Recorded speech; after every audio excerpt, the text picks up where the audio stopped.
tiver algum húngaro aí, beijos.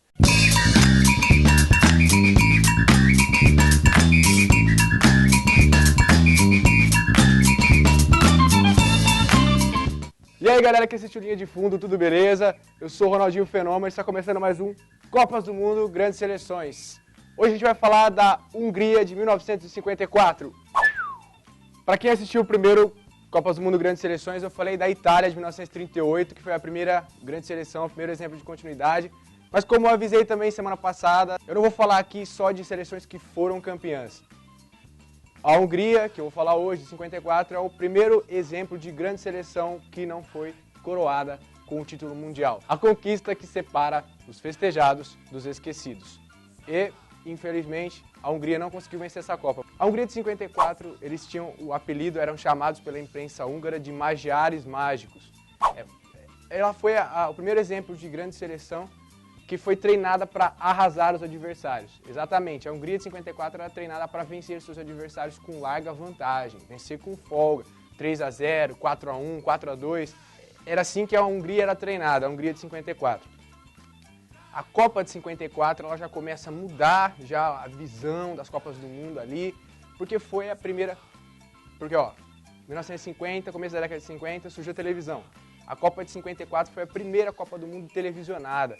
Então a Copa de 54, os holofotes do mundo passam a se voltar para as Copas do Mundo, para esse evento que acontecia a cada 4 anos, organizado pela FIFA. Então a Copa de 54 ela começa poucas seleções, se não me engano 14 ou 16 seleções tinha a Copa de 54, mas mesmo assim o mundo já começa a olhar com olhos, ver com olhos diferentes esse evento, né? Até porque a Hungria foi uma das seleções que ajudou bastante a imprensa e o mundo todo olhar com esse novo olhar, né? Porque a Hungria, como eu disse, era treinada para arrasar. A Hungria tinha no seu plantel, como na Itália de 38 eu comecei pelo goleiro Olivieri, na Hungria eu começo pelo goleiro também. O goleiro da Hungria de 54 era ninguém menos que Gyula Grosics. Gyula Grosics era um excelente goleiro e liderava o plantel húngaro. Depois de Grosics, né, do meio campo para frente, a Hungria tinha um excelente time com Csibor, Nandor e Degut. Na frente deles, o camisa 9 deles, o baixinho Sandor Kocsis. Excelente atacante, comandou o ataque húngaro durante a Copa toda. E eles tinham ninguém mais, ninguém menos no meio campo do que Ferenc Puskás. Ferenc Puskás, na opinião de muitos, inclusive na minha, é o maior jogador húngaro da história. Até porque a Hungria de 54, na opinião de muitos também, inclusive da minha, foi a melhor geração que a Hungria já teve, a geração de 54. E como eu disse, eles eram treinados para arrasar, eles eram treinados para vencer com folga. O Brasil nessa Copa de 54 já começava a dar pinta de como viria, do Brasil que seria, do Brasil que se transformaria. Porque ali o Brasil já começava encantado meio para frente, com Didi, com Vavá, já começava a trazer ali um lampejo de craque, um lampejo de habilidade, de ginga. Vavá marcava gol pra caramba, o Didi comandava ali o meio de campo, então o Brasil já começava também a mostrar a seleção que estava montando. Ainda não tinha o rei do futebol, Pelé, que o Pelé em 54 ainda tinha 13 aninhos. O Brasil de 54, nas eliminatórias, se jogou com o Garrincha, que ainda tinha 20 anos na época, era novato. O Garrincha, a grande Copa dele foi em 62, 8 anos depois, mas enfim, o Brasil já começava a demonstrar, e a Hungria, para chegar à final contra a Alemanha Ocidental, teve que passar pelo Brasil. Não lembro agora se nas quartas ou na semi, mas teve que passar pelo Brasil e foi um jogo diferente do jogo que a Hungria costumava fazer. O jogo Brasil e Hungria foi um jogo feio. Feio porque foi um jogo... a Copa de 54, eu não falei no começo, mas ela foi na Suíça. E esse jogo Brasil e Hungria foi em Berna, na capital da Suíça. E para muitos da imprensa, esse jogo Brasil e Suíça foi conhecido como a Batalha de Berna, uma batalha de sangue ali na Hungria, com muitos jogadores expulsos, quase briga generalizada. Dizem, né, que em algum momento do jogo, o jogo realmente começou e a Hungria venceu o Brasil por 4-2. Mas o que se viu bastante foi caça, um time caçando o outro. A própria Hungria, como eu disse, que era treinada com essa do meio para frente ali para arrasar, acabou caçando bastante jogadores brasileiros e o Brasil também já mostrava ali a sua força defensiva, força até demais em algumas jogadas, e foi quebra-quebra dos dois lados, mas a Hungria chegou na final chegou na final absoluta, chegou na final com unanimidade que venceria essa Copa contra a ainda, como posso dizer, ainda fraca Alemanha Ocidental. A Alemanha Ocidental que não havia vencido nenhuma Copa ainda. A Hungria chega à final contra a Alemanha Ocidental, capitaneada por Fritz Walter. A Alemanha Ocidental era treinada por um senhor aí, quero que vocês lembrem muito bem dele, chamado Sepp Herberg. Sepp Herberg foi um excelente treinador, porque Herberg, acho que depois de Vittorio Pozzo, que é o técnico da Itália, que eu falei no vídeo passado, Herberg, ele treinava a sua seleção, os jogadores alemães, eles obedeciam fielmente as orientações, as instruções do Herberg. E ele sabia sugar a energia dos adversários no momento certo. Então, quando a Hungria chegou para a final contra a Alemanha Ocidental, e na primeira dividida de bola, o Puskás já sentiu a perna esquerda, já acertaram a perna esquerda dele, que ele era canhoto, inclusive, acertaram a perna esquerda dele, todo mundo achou que tinha sido de propósito, que eles queriam machucar o Puskás, enfim, jamais saberemos se foi ou se não foi de propósito. A produção falou ali que o choro é livre, então o choro é livre. Se você, húngaro, que estiver assistindo esse vídeo, tenho certeza que deve ter um monte de húngaro assistindo esse vídeo, com certeza. Se você é um húngaro aí que está assistindo o vídeo falando, pô, esse esse otário tá falando merda, quebraram o Puskás.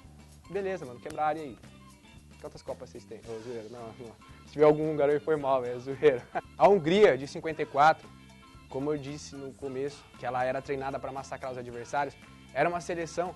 Na verdade, a Hungria de 54 foi a primeira seleção que acreditou em cruzamentos na área. Foi a primeira seleção que apostou nisso. Até então, as seleções queriam chegar no toque de bola, queriam chegar pelas laterais, mas a Hungria de 54 foi a primeira que apostou no famoso chuveirinho, no cruzamento na área, porque a Hungria de 54 tinha, por mais que Kocsis era baixinho, ele era excelente pelo alto, então eles tinham jogadores também, Idegut era excelente pelo alto também, então eles apostavam no cruzamento na área, eles faziam jogadas pelas laterais, tocavam muito a bola, como eu disse, o Brasil também já dava pinta ali do Brasil que viria, do Brasil que seria. Tá certo que jamais imaginariam que o Brasil venceria a próxima Copa, até porque o Brasil vinha como um bom time, mas ninguém conhecia o Pelé, poucos ainda conheciam o Garrincha. O Brasil tinha outros jogadores, Pepe ali também, que pouco conhecido, Djalma Santos, que vinha em ascensão, mas enfim, ninguém imaginava que o Brasil venceria a Copa em 58. E em 54, o Brasil ele trazia consigo também uma derrota muito pesada, que foi na final de 50, quando a Copa foi no Brasil e o Brasil perdeu a final de virada para o Uruguai. Sendo que naquela época não era necessário, não é que nem hoje que acaba a fase de grupos, zera tudo e começa o mata-mata. Naquela época era por campanha. Então, se você chegasse na final com a melhor campanha, você jogava pelo empate. E o Brasil chegou na final de 50 com a melhor campanha, precisava apenas do empate para vencer a primeira Copa. E saiu na frente. Mas o Uruguai, antes da final, já tinha virado 2 vezes o jogo e vencido. Afinal, eles viraram pela 3ª vez, foram bicampeões, foram campeões pela 2ª vez da Copa do Mundo. E foi conhecido como Maracanazo, o Maracanã lotado, com quase 200 mil brasileiros esperando o primeiro título. Schiaffino empatou para o Uruguai e o Magricella Gigia avançou pela direita para fazer o gol que calaria milhares de brasileiros, milhões de brasileiros. Enfim, então o Brasil vinha com essa ferida aberta de 50. Em 54 não conseguiu sarar, não conseguiu tampar essa ferida, porque acabou sendo eliminado pela Hungria nessa batalha de sangue que eu já falei para vocês. A Hungria, além de apostar em cruzamentos na área, apostar no chuveirinho, ela também apostava muito em toque de bola.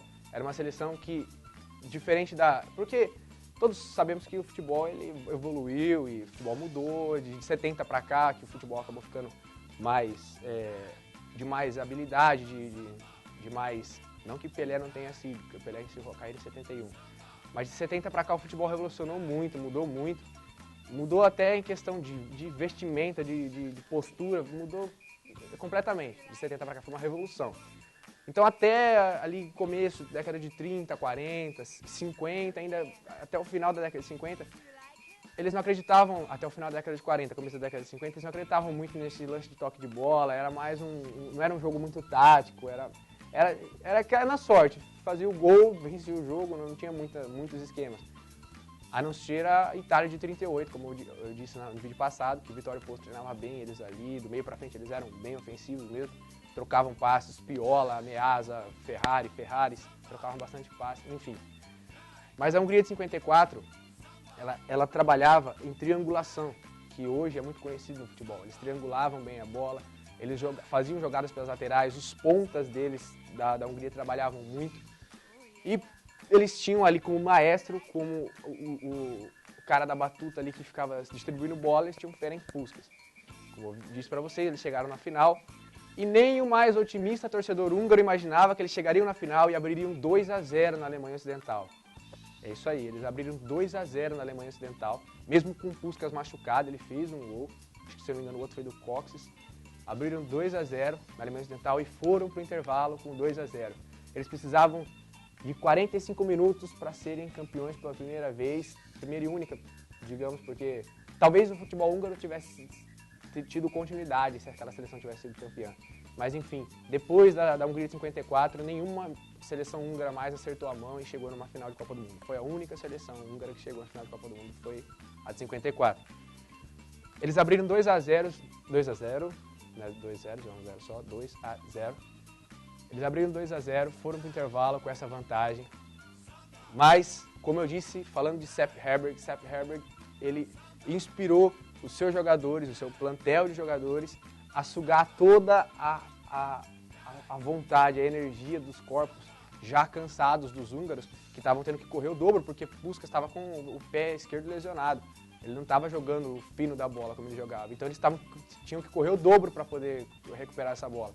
Quando eles voltaram do intervalo, a Hungria voltou desatenta e a Alemanha Ocidental, pelo contrário, voltou. Ali o capitão Fritz Walter fez seu papel mesmo de capitão, organizou o time dentro de campo. Herberg, no intervalo, no vestiário, ele organizou o time, ele orientou, mas dentro de campo o técnico não está, então dentro de campo é a equipe. E o Fritz Walter ali dentro que mostrou, que ordenou eles, falou, é por aqui a gente vai chegar à vitória, aqui a gente vai... A Hungria voltou desatenta e a Alemanha voltou ali, tirando toda essa energia, eles diminuíram 2-1. E faltando uns 10 ou 15 minutos para o final da partida, eles conseguiram um empate. A Alemanha conseguiu empatar a partida e levou para a prorrogação. E na prorrogação, tem até uma história bonita envolvendo o jogador que fez o terceiro gol da Alemanha. Helmut Rahn fez o terceiro gol da Alemanha e deu o primeiro título de campeã da Copa do Mundo para a Alemanha Ocidental. Naquela época, Alemanhas separadas. Deu o primeiro título para a Alemanha Ocidental. Helmut Rahn. E Helmut Rahn, eu falo que tem uma história bonita, até é bonito falar alemão, né? Ele veio como uma revelação do futebol alemão, sofreu com alcoolismo, se recuperou do alcoolismo, marcou 6 gols na história das Copas para a Alemanha Ocidental, inclusive esse foi o mais importante da carreira dele. E a Alemanha Ocidental venceu a primeira Copa do Mundo, derrotando a melhor geração húngara de todos os tempos. E é isso aí, e esse foi mais um Copas do Mundo Grandes Seleções. No próximo vídeo eu vou falar